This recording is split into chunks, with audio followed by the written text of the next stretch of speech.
Welcome aboard. We're talking about the new History Generator Session A. Do you know about neuroplasticity? It's the idea that the human brain can actually rewire itself according to the demands that are placed on it. Well, here's an interesting thing about the way our memories work. Most of the memories that we hold are actually made up. Now you would think, no, that's not. My memories of what happened in the past are absolutely fixed. They are what really happened.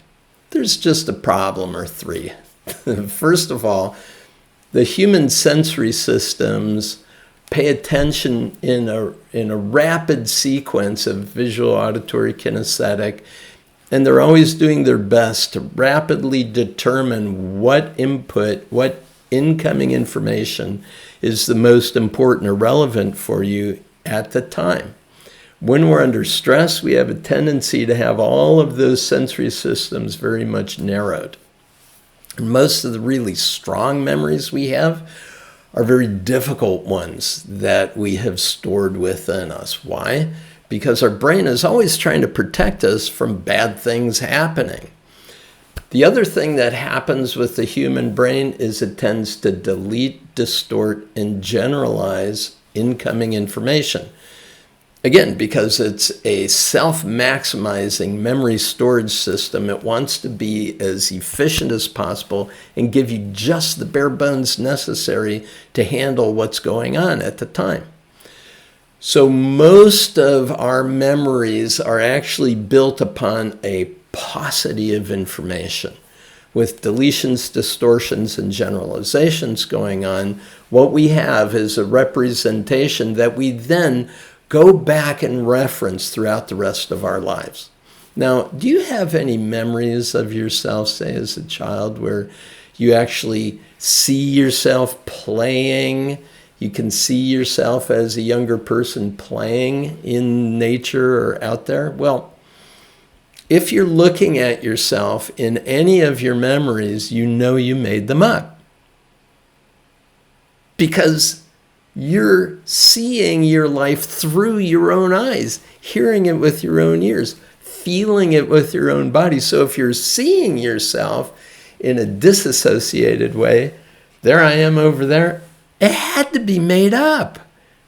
You see, and so what happens over the years is what tends to get stored are a lot of memories, histories of situations that might not have gone as well as you would have liked them to.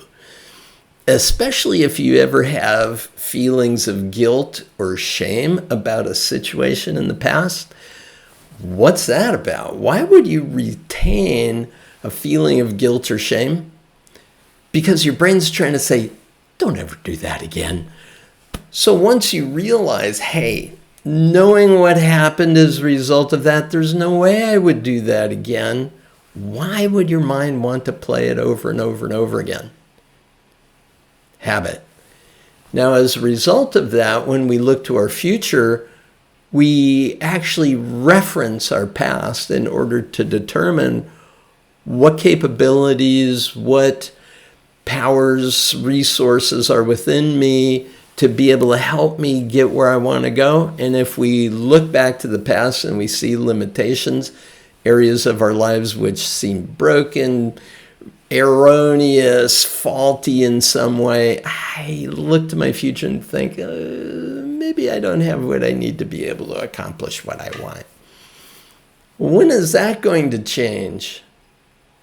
Who you are is magnificent in every way. You're fully resourced to accomplish what it is that's important to you, any goal that you hold.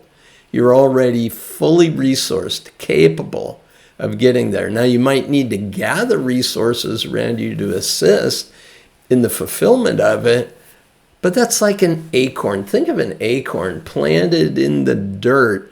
Do you think that the acorn has oak planks in it that will one day help to build a home? No.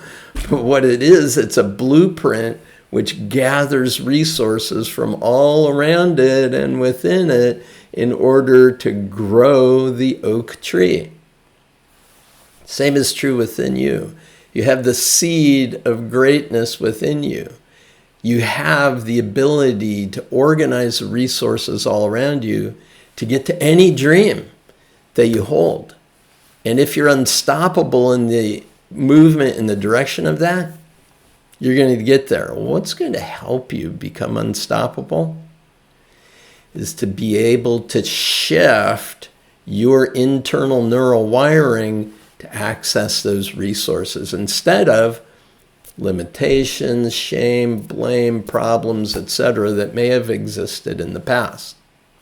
So through neural wiring, through neuroplasticity and rewiring of your neurology, you can, in fact, give yourself an ongoing experience of high levels of resource and capability, bandwidth,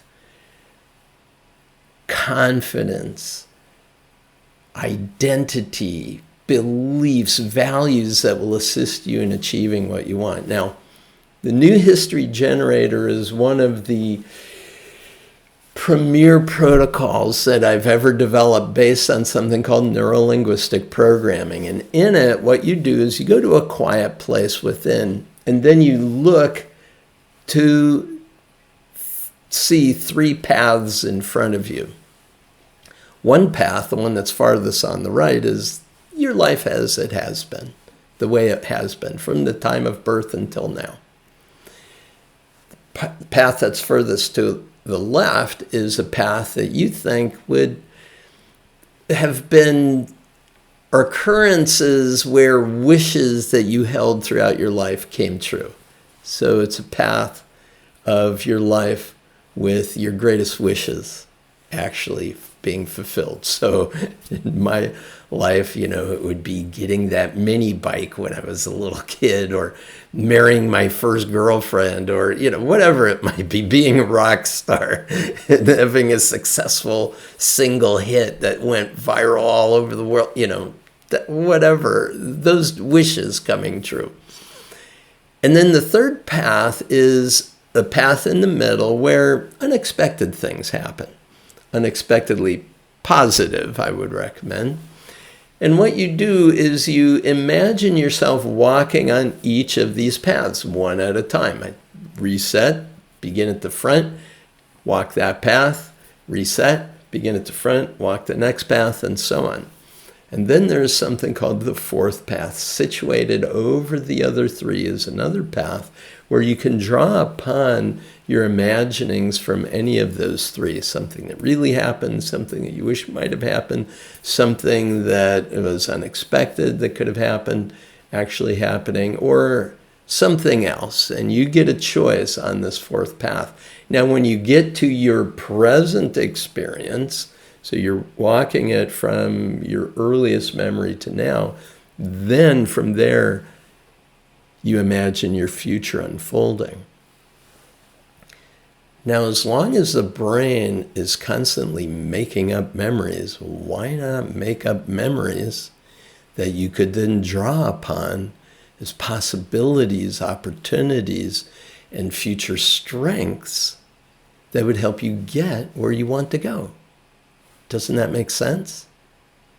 You see, so this fourth path gives you the neural flexibility to create and draw upon resources that are within you to get you where you want to go, to live into the future that you desire. One of the reasons I'm very excited about this particular protocol and the way it ended up playing out on a paraliminal recording is that what I've done, in addition to the normal two voices, one in the left ear, one in the right ear, now when we get to the change work part of this, I've got three voices, one for each of the paths.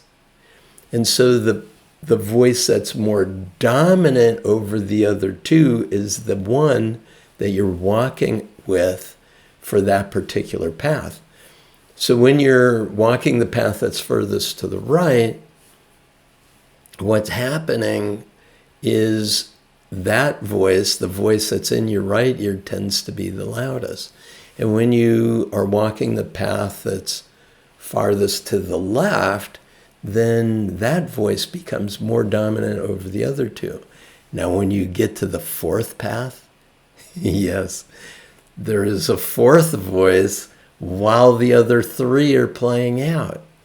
It is so amazing. I don't know how many paraliminals you actually consciously hear, but if you were to consciously listen, it's an amazing array of positive, affirmative statements that are just raising you up to the highest possibility and expression of your life. I absolutely love this protocol. I think the artful nature of the design of it and the actual recording of it is spectacular. I have to say that this put my audio engineer to the real test, for him to be able to stay conscious while he's having four voices going on. You know, when I'm recording these, I'm actually hearing all the voices while I'm recording the next track. And for me, it's an amazing art form. It fills me up, and I'm so present, and I think you'll really get that as you're listening to it. So, have a wonderful time with New History Generator A. When we have our next session, we'll be going into New History B. For now, peace and blessings. Have a wonderful day. Create it as you want it to be. Bye for now.